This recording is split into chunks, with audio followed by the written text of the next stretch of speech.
Edward and the Mail. Edward is a very wise engine. He knows all about Sir Topham Hatt's railway. He often works as a back engine.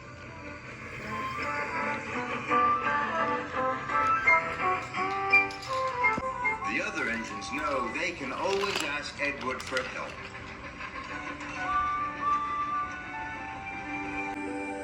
One morning, Sir Topham Hatt came to Tidmouth Sheds. Percy has broken down.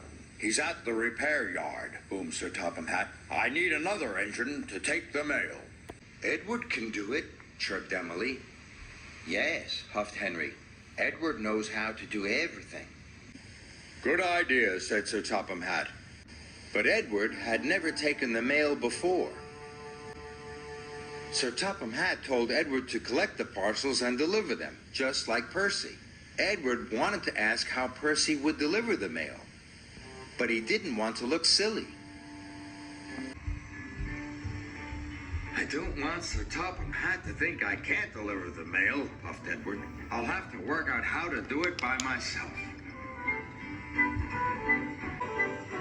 When Edward arrived at the mail depot, the station master was waiting for him. "You have lots of parcels to deliver today," said the station master.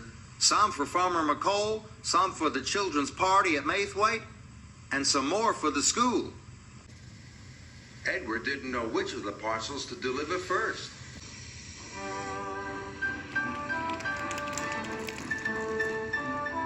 "Maybe I should go to Farmer McColl's," Edward sighed. "Or maybe the school." Edward puffed up to a junction. Thomas was waiting. "Hello, Edward," chuffed Thomas. "Are you delivering the mail today?" Yes," puffed Edward. "You'll be good at that," tooted Thomas. "You know how to do everything."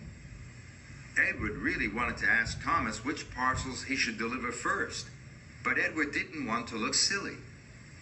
The signal changed. Edward watched Thomas puff away. He was worried. "Everyone thinks I know how to do everything," Edward moaned. "I hope I get it right." Edward decided to take the parcels to the children's party first.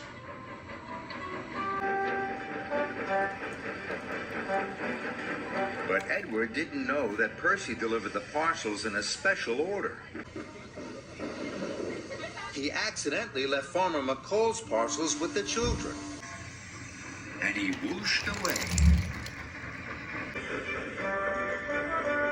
Edward puffed across the countryside.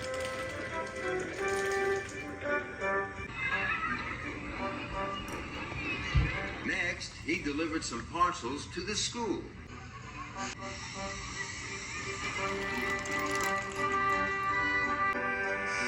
And finally, he delivered the rest of the parcels to Farmer McColl. That was easy, chuffed Edward. "I made all the deliveries and I didn't have to ask anyone how to do it." He felt very proud and very relieved. But Sir Topham Hatt was getting lots of phone calls. Edward had delivered the wrong parcels to the wrong places. When Edward found out what he had done, he was upset. "I'll have to deliver them again," he wheezed sadly. Edward was worried. Edward knew everyone was waiting for their parcels. He would have to hurry. First, Edward collected the parcels from the children's party. Then he collected the parcels from the school. "Now I have to collect the parcels from Farmer McColl," puffed Edward, and he steamed away. Edward was unhappy. "I must not be late with these deliveries," he chuffed. Edward didn't want to let Sir Topham Hatt down.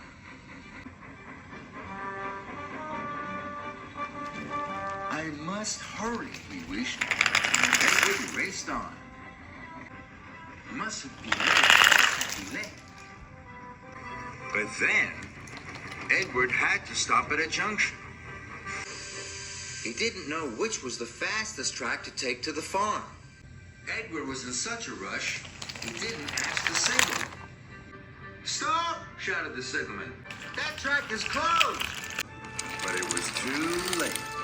Edward rattled around the bend and straight into a barrier. Parcels flew everywhere.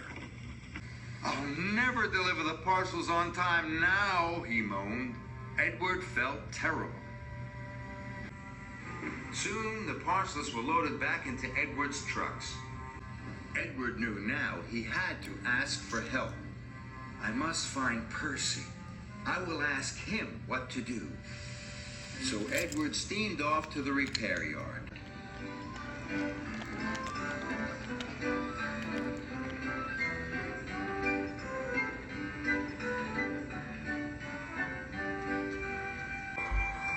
Percy was still being fixed.